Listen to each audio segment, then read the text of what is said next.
Okay, so we're going to look at question 14, the last one here on this review. So what this tells me is the value that underneath x, that is going to go ahead and be, in this case, look at this is smaller. Because that's smaller, that's going to be b squared is equal to 9, or b is equal to 3. This one is larger, so that's going to be a is squared is equal to 25, or a is equal to 5. We're going to go ahead and find c right now. In an ellipse, c squared is done by the larger minus the smaller, so that's going to be 5 squared minus 3 squared, or that's going to give me 25 minus 9. C squared is equal to 16, so c is going to equal 4. Now, we know we have an ellipse. We know we have an ellipse because the sign in between them is positive. And because a is underneath the y value here, we know that we are going to have an ellipse whose longest axis is on the vertical. So going back to just a short graph, what we're going to have is we're going to have an ellipse where our long axis is going this way. Let me change the color in that. Our long axis is going this way along the y. So that is an x is equal to line. So that means the x value is going to stay the same. So let's go through and find our pieces. We're going to start with the center of this graph. The center of this graph is at 4, 6. Both of those signs change. Now, when I go through and find the vertex,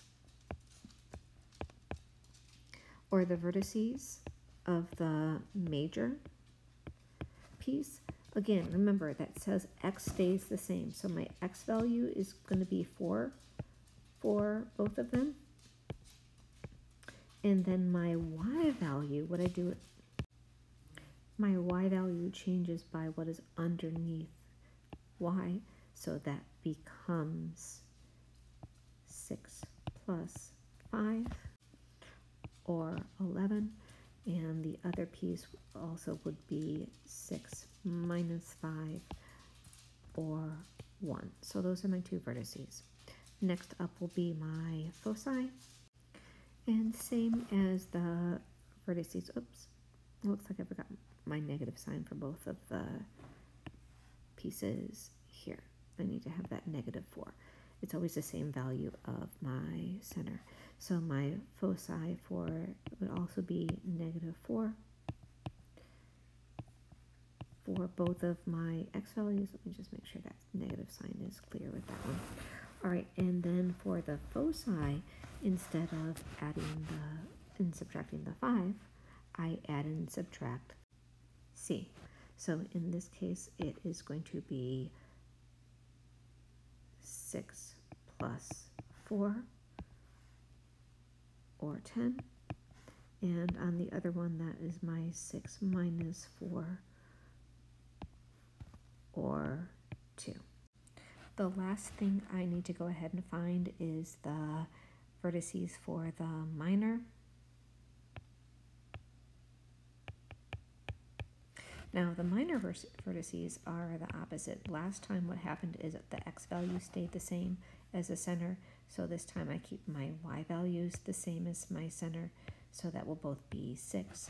And what changes is the x value, and remember, if it's changing on x, it's changing around whatever the square root of the number is down there, so that is what is going to change. So this is going to become negative 4 plus 3 for this piece, or negative 1. The other one's going to change, is going to be negative 4 minus 3, or just negative 7. So I have all of these points. Now we're going to go ahead and transfer this information over to the next slide and graph it. Okay, so let's go ahead and graph our center, which is at negative 4, 6, which is right there.